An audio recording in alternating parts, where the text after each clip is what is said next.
인간 중 가장 빠르다는 우사인 볼트. 그가 질주할 때 우리는 경탄합니다. 하지만 시선을 조금만 넓혀보죠. 초원을 가로지르는 치타, 소리의 벽을 찢는 전투기, 그리고 지구를 떠나는 로켓. 인류는 이제 속도를 정복했다고 믿습니다. 하지만 우주라는 거대한 무대에서 이 모든 속도는 사실 제로에 가깝습니다. 심지어 우리가 우주의 절대 기준이라 믿는 빛의 속도조차 어떤 관점에서는 소름 끼치도록 느기식 거북이에 불과하다면 어떨까요? 오늘 우리는 빛의 속도라는 이 경이롭고도 절망적인 감옥에 대해 이야기하려 합니다. 빛은 1초에 약 30만 킬로미터를 이동합니다. 눈 깜빡할 사이 지구를 7바퀴만이나 돌고 달까지는 단 3초 만에 닿습니다.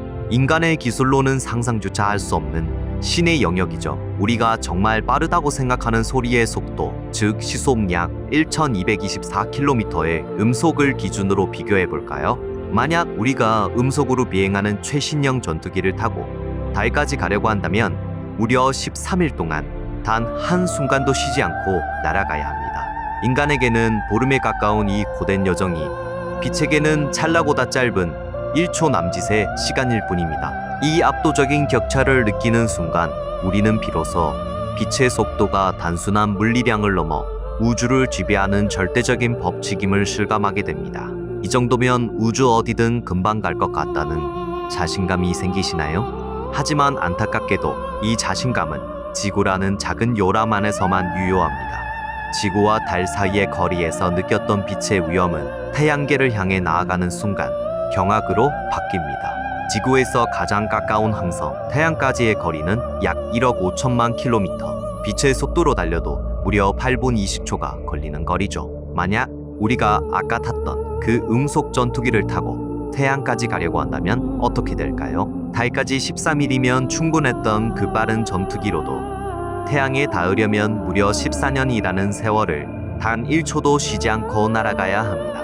중학생 아이가 군대를 제대할 만큼의 긴 시간이 흘러야 겨우 도착할 수 있는 거리입니다. 하지만 빛은 이 거대한 심연을 단 8분 만에 가로질러 우리에게 따스한 온기를 전해줍니다.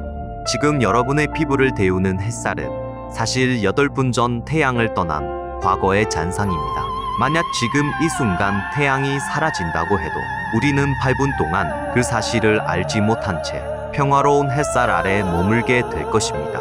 이제 우리는 익숙한 태양계의 행성들을 뒤로하고 항성간 우주라는 칠흑 같은 공허 속으로 진입합니다. 태양이라는 버막을 벗어나는 순간 빛의 속도는 이제 날카로운 화살이 아니라 어둠 속을 느릿느릿 기어가는 개미가 됩니다. 태양계를 완전히 벗어나면 이제 빛의 속도는 절망적일 만큼 느려지기 시작합니다.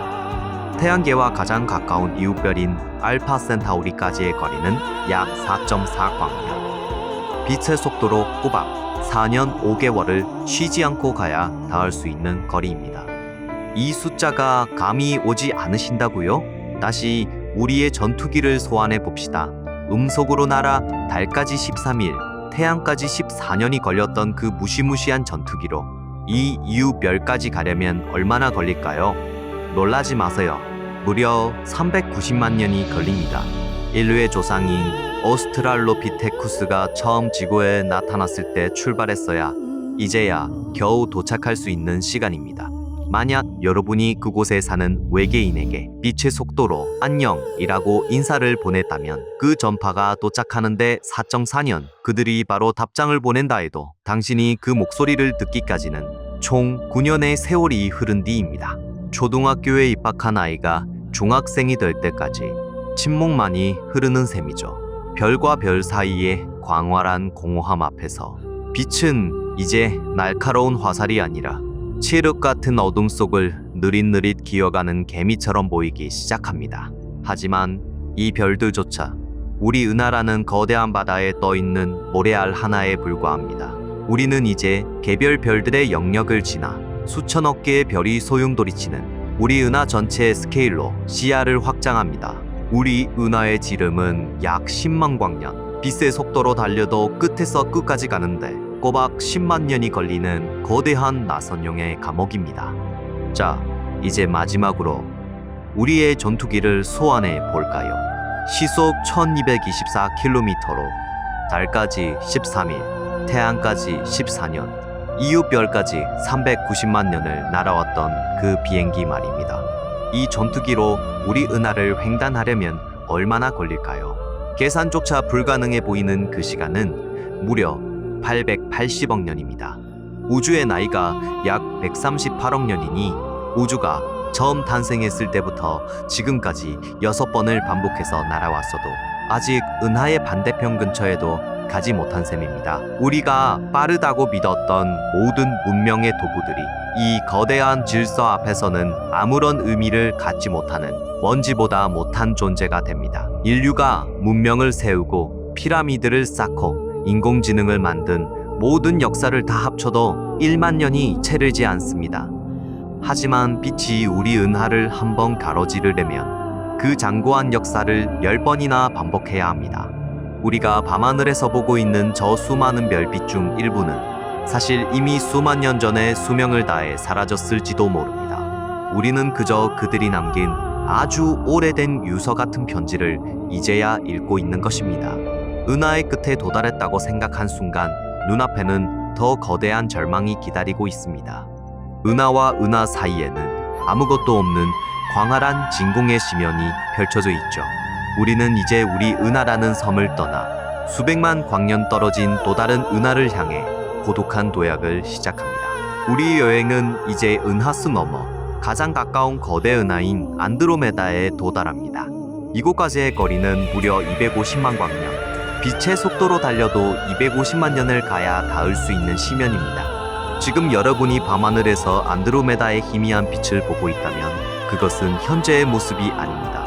인류의 먼 조상이 돌을 깎아 도구를 만들기 시작했던 250만 년 전 그 은하를 떠난 빛이 이제야 당신의 눈동자에 닿은 것입니다.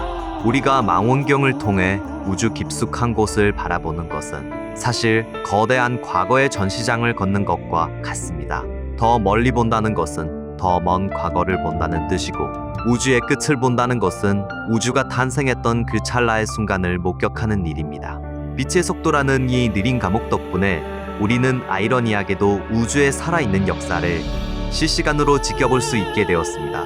빛의 속도가 이토록 느리다는 사실은 우리를 절망하게 만듭니다. 우리는 영원히 저 별들에 닿을 수 없고 각자의 시공간에 고립된 존재일지도 모릅니다. 하지만 다르게 생각해보면 이것은 우주가 우리에게 준 가장 아름다운 선물이기도 합니다. 빛이 모든 과거를 간직한 채 우리에게 달려와 주기 때문에 우리는 혼자가 아닙니다. 수억 년 전 폭발한 별의 잔해가 우리 몸속의 원소가 되었고 그 별이 보내온 마지막 빛이 지금 우리의 밤을 비추고 있습니다. 빛의 장경 너머를 꿈꾸는 인류의 상상력은 언젠가 이 감옥의 문을 열지도 모릅니다. 하지만 설령 그 문이 영원히 열리지 않는다 해도 괜찮습니다. 우리가 고개를 들어 저 느린 빛과 마주하는 순간 우리는 이미 138억 년 우주의 역사와 하나로 연결되어 있기 때문입니다. 우주의 심장 소리를 기록하는 곳 헤일로 하트였습니다.